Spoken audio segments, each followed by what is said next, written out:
नमस्कार दोस्तों, मैं हूं रेलवे पॉइंट्समैन अंकुश। दोस्तों स्वागत है एक और नए वीडियो में। एक 1990 का दौर था जहां ना कोई कंपटीशन थी ना कोई ऑनलाइन एग्जाम, बस फॉर्म भरो, अपनी शादी का कोट पहनो और आपकी रेलवे में जॉब पक्की।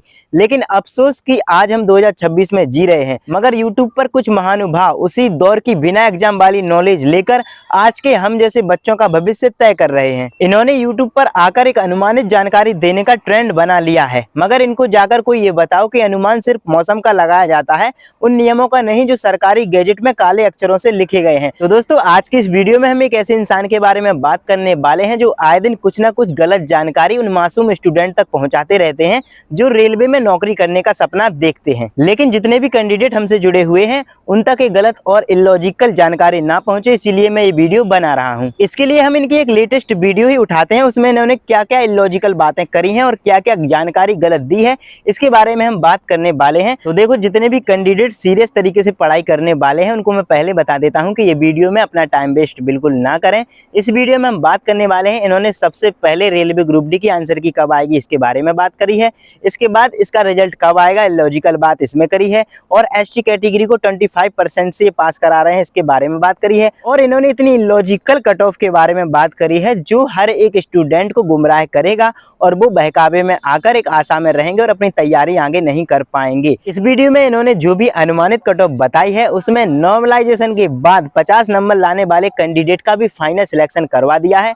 लेकिन आप सबको पहले ही बता देता हूं कि जिन्होंने भी इनकी कट ऑफ अनुमानित देख ली है, अगर उसके आसपास इनके मार्क्स अगर बन रहे हैं तो वो लोग बिल्कुल भी भ्रम में ना रहें, उनका सिलेक्शन नहीं होने वाला है। लेकिन इस बार आपका सेफ स्कोर कितना रहने वाला है, चलिए वीडियो में आगे बात करेंगे। तो चलिए अब हम आपको बताते हैं कि लगभग 10 मिनट की वीडियो में इन्होंने कैसे एक स्टूडेंट के 7-8 मिनट बर्बाद करे हैं। तो दोस्तों सबसे पहले तो ये इस तरह बोलते हैं कि जो जानकारी 1 मिनट में दी जा सकती है उस वीडियो को लंबा खींचकर इधर उधर की बातें करके 10 मिनट का बना देते हैं।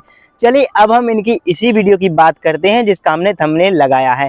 इसमें सबसे पहले हेलो दोस्तों करके कैमरा ऑन करके पूरी तरह से ऑडियंस रेडी है कि अबे हमें कुछ जरूरी जानकारी देने वाले हैं जो थंबनेल में दिखाई गई थी। लेकिन इनको याद आता है कि हम खिड़की बंद करना भूल गए हैं, और भूल गए हो तो ये एडिटिंग करने में इतना आलस करेंगे क्योंकि स्टूडेंट का समय बर्बाद कैसे होगा। और जितना समय ये खिड़की बंद करने में लगा रहे थे, अगर उतना समय एक नोटिफिकेशन पढ़ लेते तो जो जानकारी इस वीडियो में गलत दी है वो गलत जानकारी भी नहीं दे पाते। इस तरह स्टूडेंट के 2 मिनट खराब करने के बाद फिर ये बताते हैं कि अगर किसी कैंडिडेट के 100 में से 40 मार्क्स से कम आते हैं तो उसकी कॉपी ही चेक नहीं होगी। ये इलॉजिकल बात है। इनको जाके कोई ये बताओ कि ये 10th की कोई बोर्ड परीक्षा नहीं है जिसमें कॉपी चेक नहीं होगी।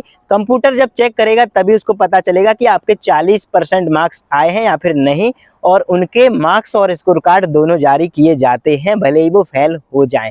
लेकिन पासिंग मार्क्स और फेल मार्क्स का भी इनको पता नहीं है कि ओबीसी एससी एसटी कैटेगरी के पासिंग मार्क्स कितने होते हैं। इन्होंने बताया कि यूआर और ईडब्ल्यूएस कैटेगरी के 40% मार्क्स और ओबीसी एससी कैटेगरी के 30% मार्क्स और एसटी कैटेगरी के 25% मार्क्स होते हैं। जबकि अगर ये समय निकालकर ऑफिशियल नोटिफिकेशन पढ़ते तब इन्हें पता चलता कि ओबीसी एससी और एसटी तीनों कैटेगरी के 30% मार्क्स ही पासिंग मार्क्स होते हैं। खैर वो जमाना गया जब 30% और 40% मार्क्स लाने के बाद सिलेक्शन हो जाया करता था।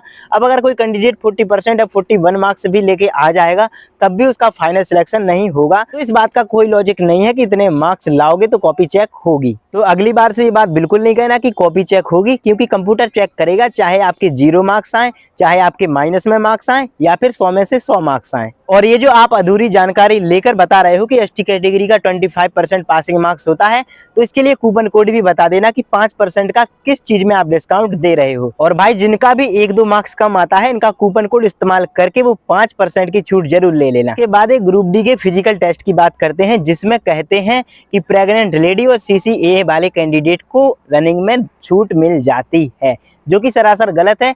सर को ये बताइए कि सीसीए वाले कैंडिडेट को इसलिए छूट मिलती है क्योंकि उन्होंने पहले से रेलवे में काम किया होता है, और जहां तक प्रेग्नेंट लेडी की बात है उन्हें पूरी तरह से छूट नहीं दी जाती है कि आप बिल्कुल भी यहाँ पे दौड़ने मत आइएगा, लीजिए आप अपनी नौकरी लेके सीधा ज्वाइनिंग पर चले जाइएगा, ऐसा नहीं होता है। उनकी भी फिजिकल एफिशिएंसी टेस्ट की डेट आती है, उस डेट के पहले उनको एक एप्लीकेशन लिख के देना पड़ता है जिसमें अपनी प्रॉब्लम को मेंशन करना होता है। उन्हें सिर्फ टेम्पररी अनफिट माना जाता है, बाद में इनका फिजिकल टेस्ट भी कराया जाता है और जो भी चीज़ें होती है वो मेडिकल बोर्ड द्वारा डिसाइड करी जाती हैं। इसीलिए इतनी संवेदनशील जानकारी तैयारी को इतने हल्के में पेश करना बहुत खतरनाक हो सकता है। आपकी वजह से कोई वहां पे एब्सेंट भी हो सकता है। खैर, वीडियो के एंड में आता है इनका एक ब्रह्मास्त्र, जिसमें ये बताते हैं कि रेलवे ग्रुप डी की कट ऑफ इस बार कितनी फाइनल जाएगी, जिसमें कहते हैं कि 70 नंबर ले आओ, वो भी नॉर्मलाइजेशन के बाद आपका फाइनल सिलेक्शन पक्का हो जाएगा। और अगर इससे कम आते हैं तो आप अगले एग्जाम की तैयारी करो। देखो, नॉर्मलाइजेशन का ऐसा है कि किसी को कुछ नहीं पता होता है। हो सकता है कि 1 2 3 4 मार्क्स तक ही नॉर्मलाइजेशन मिले, या फिर हो सकता है कि 25-30 मार्क्स भी नॉर्मलाइजेशन में बढ़ सकते हैं। तो किसी कैंडिडेट के 90 मार्क्स भी आ सकते हैं, कट ऑफ 90 भी जा सकती है, कट ऑफ 80 भी जा सकती है। आप ये नहीं कह सकते हैं कि नॉर्मलाइजेशन के बाद 70 स्कोर करने वाले का फाइनल सिलेक्शन हो जाएगा। और इनकी बात यहीं तक नहीं रुकती है। ये कहते हैं कि यूआर कैटेगरी वाले नॉर्मलाइजेशन के बाद 70 मार्क्स लेके आ जाएंगे तो उनका फाइनल सिलेक्शन हो जाएगा। ओबीसी वाले 65 लेकर आ जाएंगे, उनका फाइनल सिलेक्शन हो जाएगा। एससी वाले 60 मार्क्स लेके आ जाएंगे तो उनका फाइनल सिलेक्शन हो जाएगा। यहाँ तक कि एसटी वाले कैंडिडेट को इन्होंने 50+ मार्क्स के लिए कह दिया है कि अगर 50 मार्क्स लेके आ जाओगे तो आपका फाइनल सिलेक्शन हो जाएगा। देखो, इस तरह से आपको बिल्कुल भी गुमराह नहीं होना है। नॉर्मलाइजेशन ये डिसाइड करता है कि आपकी कट ऑफ कितनी जाएगी, लेकिन नॉर्मलाइजेशन का अंदाजा पहले से कोई नहीं लगा सकता है कि कितना नॉर्मलाइजेशन हो सकता है।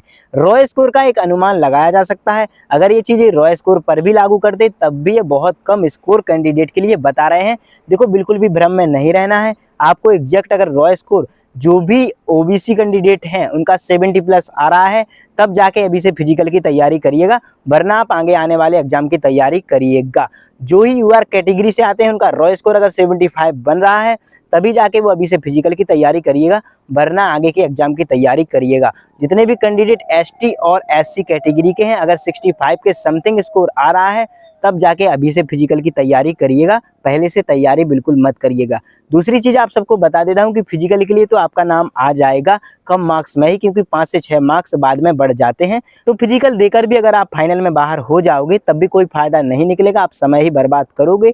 इसीलिए फिजिकल की तैयारी तभी करना जब आपके मार्क्स कट ऑफ से थोड़े बहुत ज़्यादा हो, जब फिजिकल के लिए रिजल्ट आ जाएगा।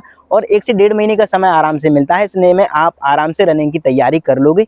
अभी आप अपने आने वाले एग्जाम की तैयारी करिएगा। अगर आपका स्कोर रॉ स्कोर बहुत कम बन रहा है तो नॉर्मलाइजेशन अभी से नहीं सोचना है कि आपको कितना मिलेगा कितना नहीं मिलेगा, क्योंकि ना तो एग्जाम वो भाई साहब दे के आए हैं, ना एग्जाम मैं दे के आया हूँ, जिससे कि रियल आपको पता चले कि किस तरह का कठिन एग्जाम किस शिफ्ट में आया था। बाकी सारी चीज़ें जब आंसर की आ जाती है तब जाके पता चलती हैं। तो दोस्तों, इस वीडियो का निष्कर्ष सिर्फ इतना है कि ये 1990 में की गई बातें हैं, एक कार्टून नेटवर्क और व्हाट्सएप यूनिवर्सिटी में चलने वाले फैक्ट हैं। जितने भी सीरियस तरीके से रेलवे एग्जाम की तैयारी करने वाले कैंडिडेट हैं, उन सभी से निवेदन है कि ये खिड़की बंद करने वाले यूट्यूबर्स के भरोसे अपना भविष्य बिल्कुल भी ना छोड़ें। सही तरीके से स्ट्रेटजी से पढ़ाई करें, अपना टाइम टेबल बनाएं, इन सभी चीज़ों में बिल्कुल भी समय बर्बाद ना करें। अगर आपको मेरी वीडियो हेल्पफुल नहीं लगती है तो आप मेरी वीडियो देखकर भी बिल्कुल समय ना गवाएं। अपनी तैयारी में जितना आप काम करोगे, अपनी तैयारी जितने अच्छे से करोगे, जितना समय अपने आप को दोगे, उतना ज़्यादा रिजल्ट आप अच्छा गेन कर पाओगे, उतने ज़्यादा मार्क्स लेके आ जाओगे। आपको ये फालतू की कट ऑफ वाली अनुमानित वीडियो देखने की बिल्कुल भी ज़रूरत नहीं पड़ेगी। बाकी आपको जैसा लगे आप अपने हिसाब से कर सकते हैं। तो दोस्तों, उम्मीद है कि आपको ये वीडियो पसंद आई होगी। अगर वीडियो पसंद आई है तो वीडियो को लाइक और अपने उन दोस्तों के साथ शेयर जरूर करना जो इस तरह की वीडियो को देखकर मोटिवेट होते होंगे और कुछ गलत जानकारी लेकर अपने आप को पहले तो खुश कर लेंगे, बाद में रिजल्ट जो मिलेगा उनको पता ही है। तो रियलिटी में रहें और अपनी मेहनत सिर्फ तैयारी में करें। तो चलिए दोस्तों, मिलते हैं अगली वीडियो में, तब तक के लिए नमस्कार, धन्यवाद।